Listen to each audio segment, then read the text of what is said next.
ಪ್ರಧಾನಿ ದೇವೇಗೌಡರ ಪತ್ನಿ ಚೆನ್ನಮ್ಮ ಅವರ ಆರೋಗ್ಯ ಗಂಭೀರವಾಗಿದೆ. ಬೆಂಗಳೂರಿನ ಮಣಿಪಾಲ್ ಆಸ್ಪತ್ರೆಯಲ್ಲಿ ಚಿಕಿತ್ಸೆ ಮುಂದುವರೆದಿದೆ. ತೀವ್ರ ಉಸಿರಾಟದ ಸಮಸ್ಯೆ ಇದ್ದು ಐಸಿಯುನಲ್ಲಿ ಚಿಕಿತ್ಸೆ ಕೊಡಲಾಗ್ತಾ ಇದೆ. ಚೆನ್ನಮ್ಮ ಸ್ಥಿತಿ ಗಂಭೀರ ಹಿನ್ನೆಲೆ ಕುಟುಂಬಸ್ಥರು ಆರೋಗ್ಯ ಆಸ್ಪತ್ರೆಗೆ ದೌಡಾಯಿಸಿ ಆರೋಗ್ಯ ವಿಚಾರಿಸಿದ್ದಾರೆ.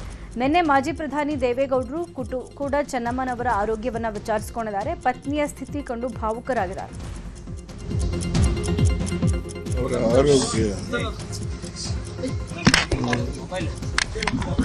ಬುಧವಾರದಿಂದ ಸ್ವಲ್ಪ ಉಸಿರಾಟದ ಸಮಸ್ಯೆ ಇದೆ ಅಂತೇಳಿ ಬುಧವಾರ ಇಲ್ಲಿಗೆ ಕರ್ಕೊಂಡು ಬಂದು ಅಡ್ಮಿಟ್ ಮಾಡಿದೆ.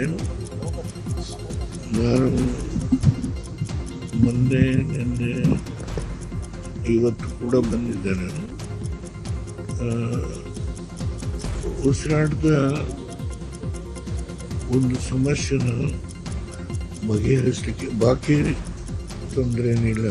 ಬ್ಲಡ್ ಪ್ರೆಷರ್ ಚೆನ್ನಾಗಿದೆ, ಬ್ಲಡ್ ಶುಗರು ಅದೆಲ್ಲ ಏನು ತೊಂದರೆ ಇಲ್ಲ. Kidney heart. ಅಮ್ಮನ ಸ್ಥಿತಿ ಕಂಡು ಕೇಂದ್ರ ಸಚಿವ ಕುಮಾರಸ್ವಾಮಿ ಕೂಡ ಭಾವುಕರಾಗಿ ಪ್ರತಿಕ್ರಿಯೆ ಕೊಟ್ಟಿದ್ದಾರೆ. ಈ ಹಿಂದೆ ದೇವರ ದಯೆಯಿಂದ ವಾಪಸ್ ಬಂದಿದ್ರು. ಈಗಲೂ ಪ್ರತಿದಿನ ಪೂಜೆ ಮಾಡೋ ದೇವರೇ ಅವರನ್ನ ಕಾಪಾಡಬೇಕು.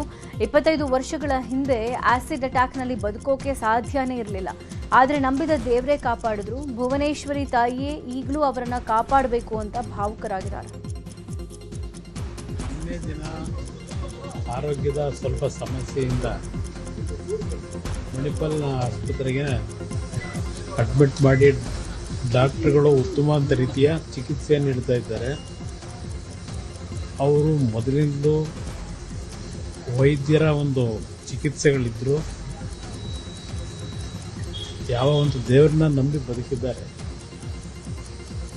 ಆ ದೇವರೇ ಅವರಿಗೆ ಎಲ್ಲ ರೀತಿ ಮತ್ತೆ ಪುನಃ ಇಂಥ ಒಂದು ಆರೋಗ್ಯದ ಸಮಸ್ಯೆಯಿಂದ ಹೊರಗೆ ಬರ್ತಕ್ಕಂಥ ಶಕ್ತಿ ಅವ್ರು ನಂಬಿರ್ತಕ್ಕಂಥ ದೇವರು ಕೊಟ್ಕೊಂಡು ಬಂದಿದ್ದಾರೆ. ವಿಪಕ್ಷ ನಾಯಕ ಅಶೋಕ್ ಕೂಡ ಚೆನ್ನಮ್ಮರವರ ಆರೋಗ್ಯ ವಿಚಾರಿಸಿದ್ದಾರೆ. ಸದ್ಯಕ್ಕೆ ದೇವೇಗೌಡರ ಶ್ರೀಮತಿಯವರು ಆರಾಮಾಗಿದ್ದಾರೆ ಅಂತ ಹೇಳಿದ್ದಾರೆ. ಬಿಡದಿ ಟೌನ್ಶಿಪ್ ವಿರೋಧಿಸಿ ಕೇಸರಿ ಪಡೆ ಬೃಹತ್ ಪಾದಯಾತ್ರೆಗೆ ಸಜ್ಜಾಗಿದೆ. ಬಿಡದಿಯಿಂದ ಬೆಂಗಳೂರಿಗೆ ಪಾದಯಾತ್ರೆ ಮಾಡೋದಾಗಿ ಬಿಜೆಪಿ ರಾಜ್ಯಾಧ್ಯಕ್ಷ ಬಿವೈ ವಿಜೇಂದ್ರ ಘೋಷಣೆ ಮಾಡಿದ್ದಾರೆ. 2 ದಿನಗಳ ಕಾಲ ಕಮಲ ಪಡೆ ಪಾದಯಾತ್ರೆ ಮಾಡಲಿದೆ. ಅಧಿವೇಶನಕ್ಕೂ ಮುನ್ನ ಬಿಜೆಪಿಯಿಂದ ಹೋರಾಟ ನಡೆಸ್ತೀವಿ ಅಂತ ಹೇಳಿದ್ದಾರೆ. ಬಿಡದಿ ಟೌನ್ಶಿಪ್ ವಿರೋಧಿಸಿ ಹೋರಾಟ ಮಾಡ್ತಾ ಇರೋ ರೈತರಿಗೆ ಶಾಸಕ ಬಸನಗೌಡ ಪಾಟೀಲ್ ಯತ್ನಾಳ್ ಸಾಥ್ ಕೊಟ್ಟಿದ್ದಾರೆ. ಭೈರಮಂಗಲದಲ್ಲಿ ನಡೀತಾ ಇರುವ ಹೋರಾಟದಲ್ಲಿ ನಿನ್ನೆ ಯತ್ನಾಳ್ ಭಾಗಿಯಾಗಿದ್ರು. ಕೇಸರಿ ಶಾಲ್ ಹಾಕಿ ಎಂಟ್ರಿ ಕೊಟ್ಟ ಯತ್ನಾಳ್ ಪ್ರತಿಭಟನಾ ನಿರತ ರೈತರೊಂದಿಗೆ ಚರ್ಚೆ ನಡೆಸಿದ್ರು. ಇನ್ನು ಇದೇ ವೇಳೆ ಮಾತನಾಡಿದ ಯತ್ನಾಳ್, ಅನುಮತಿ ಇಲ್ಲದೆ ಸರ್ವೆ ಮಾಡೋಕೆ ಬಂದವರಿಗೆ ಪೊರ್ಕೆ ಸೇವೆ ಮಾಡಿದ್ದೀರಾ. ನಿಮ್ಮ ಹೋರಾಟ ಇಡೀ ದೇಶಕ್ಕೆ ತಲುಪಿದೆ. ದೇವೇಗೌಡರು ಹೋರಾಟಕ್ಕೆ ಬರ್ತೀನಿ ಅಂದಮೇಲೆ ಸರ್ಕಾರ ಎಚ್ಚೆತ್ತುಕೊಂಡಿದೆ. ಸಿಎಂ ಡಿಕೆ ಶಿವಕುಮಾರ್ ಹೈಕಮಾಂಡ್ಗೆ ಉಡುಗೊರೆ ಕೊಡ್ತೀನಿ ಅಂತ ಯೋಜನೆ ಮಾಡ್ತಾ ಇದ್ದಾರೆ. ರಾಜ್ಯದ ಜನರಿಗೆ ಮೋಸ ಮಾಡ್ತಾ ಇದ್ದಾರೆ. ಆದರೆ ಇದನ್ನು ಕೈ ಬಿಡಲಿಲ್ಲ ಅಂದರೆ ಅಧಿವೇಶನ ನಡೀದೇ ಇರೋ ಹಾಗೆ ನೋಡ್ಕೊಳ್ತೀವಿ, ದೊಡ್ಡ ಮಟ್ಟದ ಹೋರಾಟ ಮಾಡ್ತೀವಿ ಅಂತ ಹೇಳಿದ್ದಾರೆ.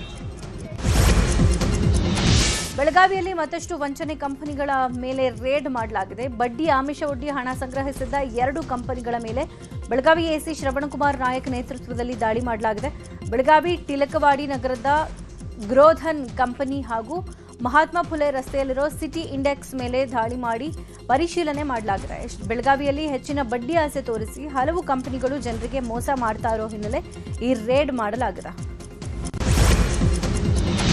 ವಿಶ್ವವಿಖ್ಯಾತ ನಾಡಹಬ್ಬ ಮೈಸೂರು ದಸರಾದಲ್ಲಿ ಕಂಬಳ ಆಯೋಜನೆ ಸರ್ಕಾರಕ್ಕೆ ಸಜ್ಜಾಗಿದೆ. ಈ ನಿರ್ಧಾರವನ್ನು ಖಂಡಿಸಿ ಇವತ್ತು ಬೆಳಗ್ಗೆ 10 ಗಂಟೆಗೆ ಪರಿಸರವಾದಿಗಳು ಪ್ರತಿಭಟನೆಗೂ ಸಜ್ಜಾಗಿದ್ದಾರೆ. ಕಂಬಳಕ್ಕಾಗಿ ಮೈಸೂರಿನ ಸಾತಗಳಿ ಸಮೀಪ ಈಗಾಗಲೇ ಜಾಗವನ್ನು ಗುರುತು ಮಾಡಲಾಗಿದೆ. ಅದೇ ಜಾಗದಲ್ಲೇ ಪ್ರತಿಭಟನೆ ನಡೆಯಲಿದೆ. ಯಾವುದೇ ಕಾರಣಕ್ಕೂ ಕಂಬಳ ಮಾಡೋದು ಬೇಡ ಅಂತ ಪರಿಸರವಾದಿಗಳು ಆಗ್ರಹಿಸಲಿದ್ದಾರೆ.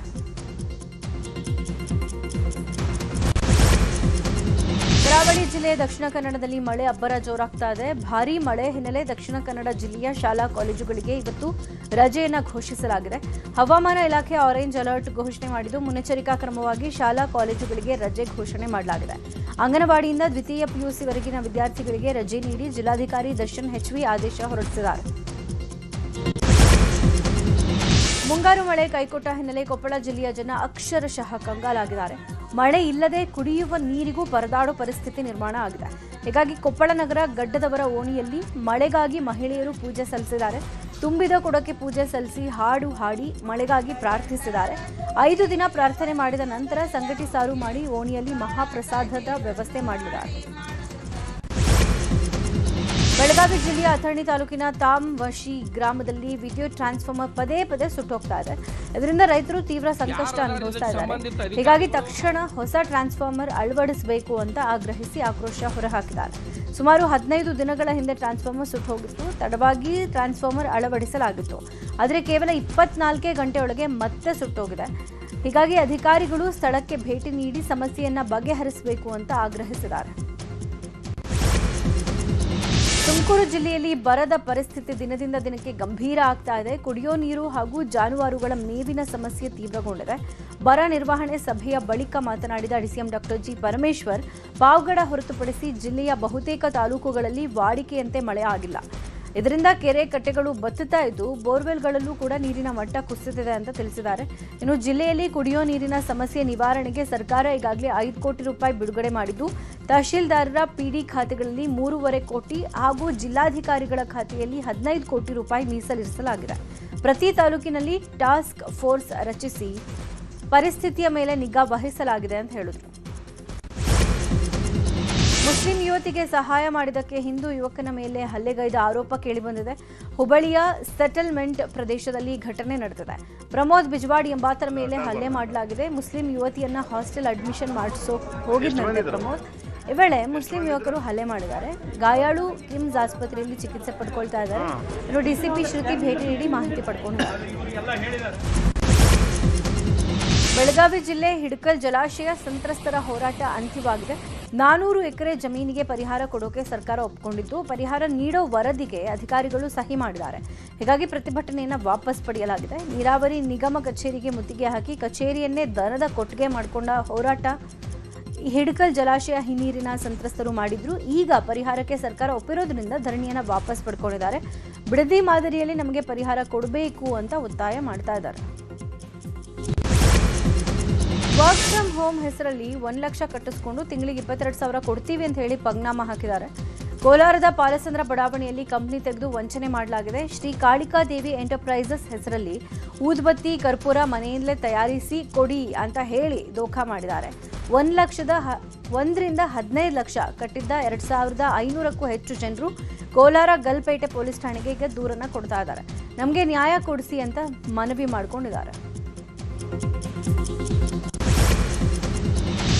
ಯಾದಗಿರಿ ಜಿಲ್ಲೆಯಲ್ಲೂ ಡ್ರಗ್ಸ್ ಹಾವಳಿ ಮಿತಿ ಮೀರ್ತಾ ಇದೆ. ಹೀಗಾಗಿ ಶಾಲಾ ಕಾಲೇಜು ಸೇರಿದಂತೆ ಸಾರ್ವಜನಿಕರಿಗೆ ಮಾದಕ ವಸ್ತುಗಳ ವಿರುದ್ಧ ಜಾಗೃತಿ ಮೂಡಿಸಲಾಗ್ತಾ ಇದೆ. ಆಪರೇಷನ್ ರೈಸ್ ಹಾಗೂ ಬೇಡ ಬ್ರೋ ಅನ್ನೋ ಅಭಿಯಾನವನ್ನ ಪೊಲೀಸ್ ಇಲಾಖೆಯಿಂದ ನಡೆಸಲಾಗ್ತಾ ಇದೆ. ಈ ಬಗ್ಗೆ ಎಸ್ಪಿ ಪೃಥ್ವಿ ಶಂಕರ್ ಮಾಹಿತಿ ಕೊಟ್ಟಿದ್ದಾರೆ. ಬೇಡ ಬ್ರೋ ಕಾರ್ಯಕ್ರಮದಲ್ಲಿ ಜನರಿಗೆ ಅರ್ಥ ಆಗೋ ಹಾಗೆ ಜಾಗೃತಿ ಮೂಡಿಸಲಾಗ್ತಾ ಇದೆ ಅಂತ ಹೇಳಿದ್ರು. ಬೆಂಗಳೂರಲ್ಲಿ ರೌಡಿ ಶೀಟರ್ಗಳ ಮನೆ ಮೇಲೆ ದಾಳಿ ಮಾಡಿ ಪರಿಶೀಲನೆ ಮಾಡಲಾಗ್ತಾ ಇದೆ. ವೈಟ್ ಫೀಲ್ಡ್ ವಿಭಾಗದ ಡಿಸಿಪಿ ಸೈದುಲ್ಲಾ ಅಡ್ವಾತ್ ನೇತೃತ್ವದಲ್ಲಿ ದಾಳಿ ನಡೆದಿದೆ. ರಾತ್ರಿ 12 ರಿಂದ 3 ಗಂಟೆಯವರೆಗೆ ರೌಡಿಗಳ ಮನೆ ತಪಾಸಣೆ ಮಾಡಲಾಯಿತು. ಒಟ್ಟು 140 ಸಿಬ್ಬಂದಿಯ 28 ತಂಡದಿಂದ ದಾಳಿ ನಡೆದಿದೆ. 150ಕ್ಕೂ ಹೆಚ್ಚು ರೌಡಿ ಶೀಟರ್ಗಳ ಮನೆ ತಪಾಸಣೆ ಮಾಡಲಾಗಿದ್ದು, ಸರಿಯಾದ ದಾಖಲೆ ಇಲ್ಲದ 13 ವಾಹನಗಳನ್ನು ಜಪ್ತಿ ಮಾಡಿ ಅಪರಾಧ ಪ್ರಕರಣಗಳಲ್ಲಿ ಭಾಗಿಯಾಗದಂತೆ ಎಚ್ಚರಿಕೆ ಕೊಡಲಾಯಿತು. ಕೋಲಾರ ನಗರದ ಎಪಿಎಂಸಿ ಮಾರ್ಕೆಟ್ ಬಳಿ ಗಾಂಜಾ ಮಾರಾಟಕ್ಕೆ ಯತ್ನಿಸಿದ ಆರೋಪಿಯನ್ನ ಅರೆಸ್ಟ್ ಮಾಡಲಾಗಿದೆ. ಉತ್ತರ ಪ್ರದೇಶ ಮೂಲದ ಆರೋಪಿ ಬೋಲ್ನಾಥ್ ಪೊಲೀಸರು ಬಂಧಿಸಿರುವ ವ್ಯಕ್ತಿ. ಖಚಿತ ಮಾಹಿತಿಯ ಮೇರೆಗೆ ಕೋಲಾರ ನಗರ ಠಾಣೆಯ ಪೊಲೀಸರು ದಾಳಿ ನಡೆಸಿ ಹೆಡೆಮುರಿ ಕಟ್ಟಿದ್ದಾರೆ. ಬಂಧಿತನಿಂದ 2.5 ಲಕ್ಷ ಮೌಲ್ಯದ 4 ಕೆಜಿ 310 ಗ್ರಾಂ ಗಾಂಜಾ ವಶಕ್ಕೆ ಪಡೆದಿದ್ದು, ಆರೋಪಿಯನ್ನ ನ್ಯಾಯಾಂಗ ಬಂಧನಕ್ಕೆ ಒಪ್ಪಿಸಲಾಗಿದೆ. ಕೆಎಸ್ಆರ್ಟಿಸಿ ಬಸ್ಸೊಂದು ಜಮೀನಿಗೆ ನುಗ್ಗಿದ ಘಟನೆ ಬಾಗಲಕೋಟೆ ಜಿಲ್ಲೆಯ ಬಾದಾಮಿ ತಾಲೂಕಿನ ಗೋವಿನಕಪ್ಪ ಗ್ರಾಮದಲ್ಲಿ ನಡೆದಿದೆ. ರಾಷ್ಟ್ರೀಯ ಹೆದ್ದಾರಿ 218ರಲ್ಲಿ ಬಾಗಲಕೋಟೆಯಿಂದ ಹುಬ್ಬಳ್ಳಿಗೆ ಹೊರಟಿದ್ದ ವೇಳೆ ಆಕ್ಸೆಲ್ ಕಟ್ ಆಗಿ ಬಸ್ ಜಮೀನಿಗೆ ನುಗ್ಗಿದೆ. ಬಸ್ನಲ್ಲಿ 60ಕ್ಕೂ ಹೆಚ್ಚು ಪ್ರಯಾಣಿಕರಿದ್ರು ಅನ್ನೋ ತಿಳಿದು ಬಂದಿದೆ. 5-6 ಜನರಿಗೆ ಸಣ್ಣ ಪುಟ್ಟ ಗಾಯಗಳಾಗಿವೆ. ಅದೃಷ್ಟವಶಾತ್ ಎಲ್ಲರೂ ಪ್ರಾಣಾಪಾಯದಿಂದ ಪಾರಾಗಿದ್ದಾರೆ. ಚಿಕ್ಕಬಳ್ಳಾಪುರ ಜಿಲ್ಲೆಯ ಗುಡಿಬಂಡೆ ತಾಲೂಕು ಆಡಳಿತ ಕಚೇರಿಯ ವ್ಯಾಪಕ ಭ್ರಷ್ಟಾಚಾರ ನಡೀತಾ ಇದೆ ಅಂತ ಆರೋಪಿಸಿ ಮಾನವ ಹಕ್ಕುಗಳು ಮತ್ತು ಮಾಧ್ಯಮ ಸಂಘಟನೆ ರಾಜ್ಯಾಧ್ಯಕ್ಷ ಕೆಎಸ್ ಅರುಣ್ ಕುಮಾರ್ ನೇತೃತ್ವದಲ್ಲಿ ಹಲವಾರು ಕಾರ್ಯಕರ್ತರು ತಾಲೂಕು ಕಚೇರಿ ಎದುರು ಪ್ರತಿಭಟನೆ ನಡೆಸಿದರು. ಗುಡಿಬಂಡೆ ತಾಲೂಕಿನ ವರ್ಲಕೊಂಡ ಗ್ರಾಮದಲ್ಲಿ ಸರ್ಕಾರಿ ಬಂಡೆ ಜಮೀನನ್ನ ಬಲಾಢ್ಯರು ಅಕ್ರಮವಾಗಿ ಒತ್ತುವರಿ ಮಾಡಿಕೊಂಡಿದ್ದು ಕಲ್ಲು ಗಣಿಗಾರಿಕೆ ನಡೆಸ್ತಾ ಇದ್ದಾರಂತೆ. ಬಲಾಢ್ಯರೊಂದಿಗೆ ಶಾಮೀಲಾಗಿ ಸರ್ಕಾರಿ ಸ್ವತ್ತನ್ನ ರಕ್ಷಿಸದೆ ಅಧಿಕಾರ ನಿರ್ಲಕ್ಷ್ಯ ತೋರ್ತಾ ಇದ್ದು ಕ್ರಮ ಕೈಗೊಳ್ಳಬೇಕು ಅಂತ ಆಗ್ರಹಿಸಿದ್ದಾರೆ. ಕಾರ್ನಲ್ಲಿ ಅಕ್ರಮವಾಗಿ ಮದ್ಯ ಸಾಗಾಟ ಶಂಕೆ ಹಿನ್ನೆಲೆ ಅಬಕಾರಿ ಅಧಿಕಾರಿಗಳು ದಾಳಿ ಮಾಡಿದ್ದಾರೆ. ಬಾಗಲಕೋಟೆ ಜಿಲ್ಲೆ ಬೀಳಗಿ ಪಟ್ಟಣದ ಕಂದಗಲ್ ಗ್ರಾಮದಲ್ಲಿ ದಾಳಿ ಮಾಡಲಾಗಿದೆ.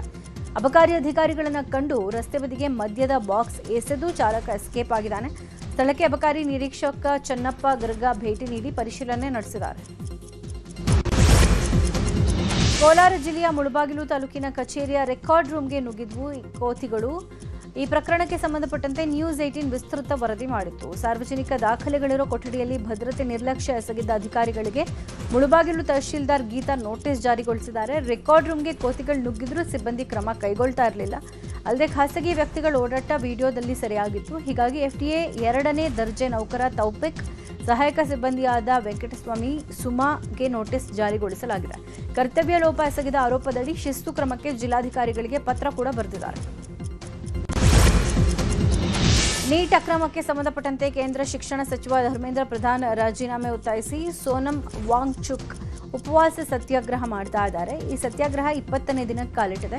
ಈ ವಿಚಾರಕ್ಕೆ ಸಂಬಂಧಪಟ್ಟಂತೆ ತಕ್ಷಣ ರಾಷ್ಟ್ರಪತಿಗಳು ಮಧ್ಯಪ್ರವೇಶ ಮಾಡಬೇಕು ಅಂತ ಸಾಮಾಜಿಕ ಹೋರಾಟಗಾರ ಓಂ ಪ್ರಕಾಶ್ ರೊಟ್ಟಿ ಏಕಾಂಗಿ ಹೋರಾಟ ನಡೆಸಿದ್ದಾರೆ. ಜಗತ್ತಿನ ಶ್ರೇಷ್ಠ ಶಿಕ್ಷಣ ತಜ್ಞ, ಪರಿಸರ ವಿಜ್ಞಾನಿ ಹಾಗೂ ಲಡಾಖ್ ಜನರ ಹಕ್ಕುಗಳಿಗಾಗಿ ಹೋರಾಡಿದಂಥ ಮಹಾನ್ ವ್ಯಕ್ತಿ ಪ್ರಭುತ್ವದ ವೈಫಲ್ಯದ ವಿರುದ್ಧ ಸಿಡಿದಿದ್ದಾರೆ. ಆದರೆ ಪ್ರತಿಭಟನಾ ಸ್ಥಳಕ್ಕೆ ಪ್ರಧಾನಿಗಳಾಗಲಿ ಗೃಹ ಮಂತ್ರಿಗಳಾಗಲಿ ಭೇಟಿ ಕೊಟ್ಟಿಲ್ಲ. ಕೂಡಲೇ ರಾಷ್ಟ್ರಪತಿಗಳಾದರೂ ಮಧ್ಯಸ್ಥಿಕೆ ವಹಿಸಿ ಅವರ ಬೇಡಿಕೆಯನ್ನು ಈಡೇರಿಸಬೇಕು ಅಂತ ಆಗ್ರಹಿಸಿದ್ದಾರೆ. ಶ್ರೇಷ್ಠ ಆಲ್ರೌಂಡರ್ ವೆಸ್ಟ್ ಇಂಡೀಸ್ನ ದಿಗ್ಗಜ ಕ್ರಿಕೆಟರ್ ಗಾಲ್ಫ್ರೆಡ್ ಸೋಬರ್ಸ್ ನಿನ್ನೆ ವಿಧಿವಶರಾಗಿದ್ದಾರೆ. ತಮ್ಮ 90ನೇ ಹುಟ್ಟುಹಬ್ಬಕ್ಕೆ 11 ದಿನ ಬಾಕಿ ಇರುವಾಗಲೇ ವಯೋಸಹಜ ಕಾಯಿಲೆಯಿಂದ ಇಹಲೋಕ ತ್ಯಜಿಸಿದ್ದಾರೆ. 1965ರಿಂದ 72ರವರೆಗೆ ವೆಸ್ಟ್ ಇಂಡೀಸ್ ತಂಡದ ನಾಯಕತ್ವ ವಹಿಸಿದ್ರು. 3 ಮಾದರಿಯ ಕ್ರಿಕೆಟ್ನಲ್ಲೂ 28,314 ರನ್ ಹಾಗೂ 1,043 ವಿಕೆಟ್ ಪಡೆದಿದ್ರು. ಅಲ್ಲದೆ 6 ಎಸೆತಗಳಲ್ಲಿ 6 ಸಿಕ್ಸರ್ ಸಿಡಿಸಿದ ಮೊದಲ ಕ್ರಿಕೆಟಿಗ ಸೋಬರ್ಸ್. ಗಾಲ್ಫ್ರೆಡ್ ಸೋಬರ್ಸ್ ನಿಧನಕ್ಕೆ ಬಿಸಿಸಿಐ ಸಂತಾಪ ಸೂಚಿಸಿದೆ. ಕೋಲಾರದ ಪ್ರಸಿದ್ಧ ಕುರುಡುಮಲೆ ವಿನಾಯಕ ದೇಗುಲಕ್ಕೆ ತೆಲುಗು ನಟ ಬಾಲಕೃಷ್ಣ ಪತ್ನಿ ಭೇಟಿ ಕೊಟ್ಟಿದ್ದಾರೆ. ಆಷಾಢ ಮಾಸದ ಮೊದಲ ಶುಕ್ರವಾರದ ನಿನ್ನೆ ದೇವಸ್ಥಾನಕ್ಕೆ ವಸುಂಧರಾ ದೇವಿ ಭೇಟಿ ನೀಡಿ ವಿನಾಯಕನಿಗೆ ವಿಶೇಷ ಪೂಜೆ ಸಲ್ಲಿಸಿದ್ದಾರೆ. ಪ್ರತಿ ವರ್ಷ ಕುರುಡುಮಲೆ ದೇವಸ್ಥಾನಕ್ಕೆ ನಟ ಬಾಲಕೃಷ್ಣ ಪತ್ನಿ ವಸುಂಧರಾ ದೇವಿ ಭೇಟಿ ಕೊಡ್ತಾ ಇದ್ದಾರೆ. ವಸುಂಧರಾ ದೇವಿಗೆ ಬಾಲಕೃಷ್ಣ ಅಭಿಮಾನಿಗಳು ಸಾಥ್ ಕೊಟ್ಟರು.